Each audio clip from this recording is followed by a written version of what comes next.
हम और किस पद पे आप चुनाव लड़ रहे हैं वो बताने कष्ट करें। देखिए, मैं धीरेन्द्र कुमार द्विवेदी, पूर्व कोषाध्यक्ष, पूर्व मंत्री, bar association civil court Gorakhpur से हूं और मैं bar council of Uttar Pradesh 2026 के चुनाव में सदस्य पद के लिए प्रत्याशी हूं। मेरा क्रमांक संख्या 100 है, 100। मैं आप लोगों के बीच ये कहना चाहता हूं कि ये चुनाव, इस चुनाव के मुद्दे क्या हैं, किस आधार पर आप आने वाले दिनों में वोटिंग करने जा रहे हैं। जिन लोगों को आपने अवसर दिया, बार बार अवसर दिया, पिछले 7 सालों में उन्होंने आपके लिए क्या किया है, इस पर विचार करने का ये चुनाव है। ये चुनाव इस बात का भी है कि हमने जिन्हें अपनी लीडरशिप दिया, उनके रहते उनके सामने अधिवक्ताओं के हाथ से काम करने के अवसर खत्म हो रहे हैं। आप देखिए, टैक्स की वकालत खत्म हो गई, आरटीओ की वकालत खत्म हो गई, तहसीलों के वकीलों के ऊपर संकट के बादल हैं। सिविल कोर्टों में हमारे हक और अधिकार की लड़ाई लड़ने के लिए जो बार एसोसिएशन है, जिला तहसील में है, आज अगर वह आपके लिए लड़ाई अधिकारों के लिए खड़ा हो रहा है, उसके सामने हर एक सिविल कोर्ट में बार एसोसिएशन के पास 20-20 नोटिस आकर के पड़ी हुई है कि स्ट्राइक और कंडोलेंस आप नहीं करेंगे, आप अपने विरोध की आवाज़ नहीं उठा सकते, अपने अधिकार की आवाज़ नहीं उठा सकते। इसका दोषी कौन है? ये हमारे नेता, जिन्हें हमने और आपने वोट दे करके अपना तकदीर इनके हाथों में दिया।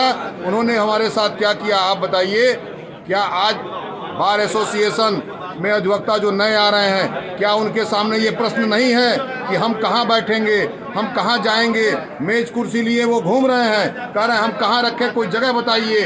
ये बुनियादी सुविधाओं और मूलभूत अधिकारों से वंचित ये अधिवक्ता समाज, आज इसकी आवाज़ कोई नहीं है। बिना नेतृत्व के ये समाज हो चुका है। मैं जो बात कह रहा हूँ उसे ध्यान से सुनिए। आने वाले 7 सालों के लिए आप अपने वोट देने के लिए जा रहे हैं। आप मुझे बताइए, ये हमारे नेता जो हमारे आपके बीच दोबारा वोट मांगने घूम रहे हैं, ये बतावें जरा, प्रदेश के 10 करोड़ लोग आयुष्मान से जुड़े हैं, 5 लाख वकीलों को आयुष्मान से क्यों नहीं जोड़ा गया? क्या कारण है, क्यों नहीं जोड़ा गया, आप बताइए। और ये इनकी उपलब्धियों के नाम पर ये कहते हैं 60 साल की जो एज थी उसको हमने 70 साल करा दिया। यानी अगर आप 70 साल की उम्र तक मरेंगे तो आपके घर वालों को 5 लाख मिलेगा। लेकिन जो जिंदा हैं, जो हमारे कचहरियों में बैठे वकील हैं, उनके लिए क्या है? उनके लिए ये क्या दे रहे हैं? क्या कुछ पाने के लिए हमें मरना ही पड़ेगा? उसके पहले हमें कुछ नहीं मिलेगा? आप मुझे बताइए। ये चुनाव के मुद्दे, यही चुनाव के मुद्दे हैं। भाइयों बहनों, मेरे अधिवक्ता साथियों, आपके सम्मान की लड़ाई लड़ने के लिए और आपके हकूक की आवाज़ को उठाने के लिए ये चुनाव है। प्रदेश का कोई भी आंदोलन हो, चाहे वह कानपुर का आंदोलन हो, चाहे हापुड़ का हो, चाहे गाजियाबाद का हो, चाहे बनारस का संघर्ष हो, चाहे देवरिया का संघर्ष हो, संत कबीर नगर का संघर्ष हो, आपका ये भाई हर जगह व्यक्तिगत रूप से जाकर के उन आंदोलनों में शामिल हुआ है। प्रदेश के सभी बड़े सम्मेलन हो, प्रयागराज, मेरठ, बलिया, हर जगह आपका भाई जाकर के अपने अधिवक्ता साथियों की आवाज़ को उठाने का काम किया है।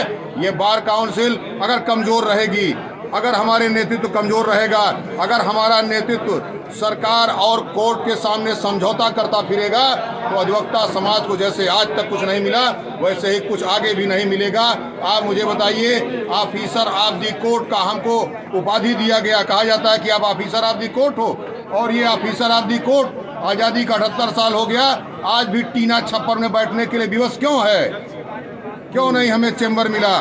क्यों नहीं हमें बीमा मिला? आपकी प्राथमिकताएं क्या होंगी, संक्षेप में बता दीजिए। हमारी प्राथमिकता सिर्फ एक है, हमें अगर आपने अवसर दिया, हम लड़ने के लिए तैयार हैं। अधिवक्ता लड़ाकू कौम है, इसका नेतृत्व करने का अवसर मिला, मेरे लिए ये सौभाग्य की बात होगी। आप मुझे अवसर दीजिए, हम लोग लड़ करके लेंगे। इस लोकतंत्र में बिना लड़े कुछ मिलने वाला नहीं है। जिस दिन आप मुझे बनाएंगे, हम लोग लड़ करके ये सारी चीज़ें लेंगे। और मैं निश्चित आपको विश्वास दिलाता हूँ, जिस दिन हम लड़ने के लिए खड़े हो गए, यह सरकार या कोर्ट हमारी सारी मांगे मानेंगी। आप अयोध्या की धरती पर हैं, अयोध्या की धरती पर अयोध्या फैजाबाद बार एसोसिएशन में ये बातें कह रहे हैं, तो ये आप वचन दे रहे हैं? बिल्कुल वचन दे रहा हूँ। और मैं ये भी आपसे एक बात और भी कहना चाहता हूँ कि हमारे जो मतदाता साथी हैं, अधिवक्ता समुदाय के लोग, यह जिला तहसील के जो हमारे साथी हैं, यह सभी लोग अपने बीच से उनको वोट दीजिए जो आपके लिए लड़ने के लिए तैयार हो। लड़ने वाले को वोट दीजिए, इन पूंजीपतियों को वोट मत दीजिएगा। और एक बात और ध्यान दीजिए, ये हमारी बार काउंसिल की संवेदना देखिए। जब कोरोना काल था, जब हमारे साथी परेशान थे, मर रहे थे, इलाज के लिए परेशानी हो रही थी और कचहरियां बंद थी, तब हमारे आपके लिए इनकी संवेदना देखिए। इनके पास जिला के लोगों के लिए, अधिवक्ताओं के लिए, तहसील के अधिवक्ताओं के लिए 617 रुपया मात्र ये दे रहे थे एक अधिवक्ता को। ये कह रहे थे कि एक वकील को हम 617 रुपया बस देंगे। ये इनकी संवेदना है, इस बात को भूलने की जरूरत नहीं आप है। पहली बार चुनाव मैदान में आए हैं? जी हाँ। चलिए ठीक है, एक बार फिर से अपना नाम और पद और क्रम संख्या बता दीजिए। मैं धीरेन्द्र कुमार द्विवेदी, क्रम संख्या 100 है। पूरा 100% देने के लिए तैयार हूँ, मुझे अवसर दें। धन्यवाद।